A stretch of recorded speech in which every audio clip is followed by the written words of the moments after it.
بسم اللہ الرحمن الرحیم۔ حضرت صلی اللہ علیہ وآلہ وسلم پر وحی کا ابتدائی دور اچھے سچے پاکیزہ خوابوں سے شروع ہوا۔ آپ خواب میں جو کچھ دیکھتے وہ صبح کی روشنی کی طرح صحیح اور سچا ثابت ہوتا۔ پھر من جانب قدرت آپ تنہائی پسند ہو گئے اور آپ نے غار حرا میں خلوت نشینی اختیار فرمائی اور کئی دن اور رات وہاں مسلسل عبادت اور یاد الہی و ذکر میں مشغول رہنے لگے۔ جب تک گھر آنے کو دل نہ چاہتا توشہ ہمراہ لیے ہوئے وہاں رہتے۔ توشہ ختم ہونے پر ہی اہلیہ محترمہ حضرت خدیجہ رضی اللہ تعالی عنہا کے پاس تشریف لاتے اور کچھ توشہ ہمراہ لے کر پھر وہاں جا کر خلوت گزین ہو جاتے۔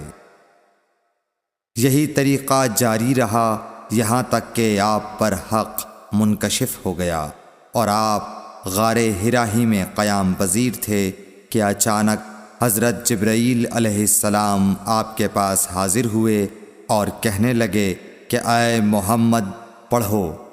آپ فرماتے ہیں کہ میں نے کہا کہ میں پڑھنا نہیں جانتا۔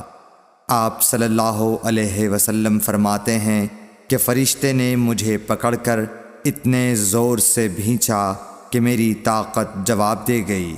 پھر مجھے چھوڑ کر کہا پڑھو۔ میں نے پھر وہی جواب دیا کہ میں پڑھا ہوا نہیں ہوں۔ اس فرشتے نے مجھ کو نہایت ہی زور سے بھینچا کہ مجھ کو سخت تکلیف محسوس ہوئی۔ پھر اس نے کہا کہ پڑھ۔ میں نے کہا میں پڑھا ہوا نہیں ہوں۔ فرشتے نے تیسری بار مجھ کو پکڑا اور تیسری مرتبہ پھر مجھ کو بھینچا۔ پھر مجھے چھوڑ دیا اور کہنے لگا کہ پڑھو اپنے رب کے نام کی مدد سے جس نے پیدا کیا اور انسان کو خون کی پھٹکی سے بنایا۔ پڑھو اور آپ کا رب بہت ہی مہربانیاں کرنے والا ہے۔ بس یہی آیتیں آپ حضرت جبرائیل علیہ السلام سے سن کر اس حال میں غار حرا سے واپس ہوئے کہ آپ کا دل اس انوکھے واقعے سے کانپ رہا تھا۔ آپ حضرت خدیجہ کے ہاں تشریف لائے اور فرمایا کہ مجھے کمبل اوڑھا دو، مجھے کمبل اوڑھا دو۔ لوگوں نے آپ کو کمبل اوڑھا دیا۔ جب آپ کا ڈر جاتا رہا تو آپ نے اپنی زوجہ محترمہ حضرت خدیجہ رضی اللہ تعالی عنہا کو تفصیل کے ساتھ یہ واقعہ سنایا اور فرمانے لگے کہ مجھ کو اب اپنی جان کا خوف ہو گیا ہے۔ آپ کی اہلیہ محترمہ حضرت خدیجہ رضی اللہ تعالی عنہا نے آپ کی ڈھارس بندھائی اور کہا کہ آپ کا خیال صحیح نہیں ہے۔ اللہ کی قسم آپ کو اللہ کبھی رسوا نہیں کرے گا۔ آپ تو اخلاق فاضلہ کے مالک ہیں۔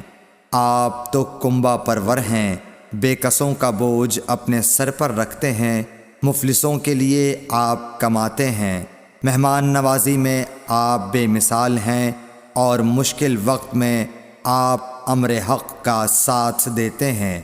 ایسے اوصاف حسنہ والا انسان یوں بے وقت ذلت و خواری کی موت نہیں پا سکتا۔ پھر مزید تسلی کے لیے حضرت خدیجہ رضی اللہ تعالی عنہا آپ کو ورقہ بن نوفل کے پاس لے گئیں جو ان کے چچا زاد بھائی تھے اور زمانہ جاہلیت میں نصرانی مذہب اختیار کر چکے تھے اور عبرانی زبان کے کاتب تھے۔ چنانچہ انجیل کو بھی حسب منشائے خداوندی عبرانی زبان میں لکھا کرتے تھے۔ انجیل سریانی زبان میں نازل ہوئی تھی، پھر اس کا ترجمہ عبرانی زبان میں ہوا۔ ورقہ اسی کو لکھتے تھے۔ وہ بہت بوڑھے ہو گئے تھے، یہاں تک کہ ان کی بینائی بھی رخصت ہو چکی تھی۔ حضرت خدیجہ رضی اللہ تعالی عنہا نے ان کے سامنے آپ کے حالات بیان کیے اور کہا کہ اے چچا زاد بھائی، اپنے بھتیجے محمد صلی اللہ علیہ وسلم کی زبانی ذرا ان کی کیفیت سن لیجئے۔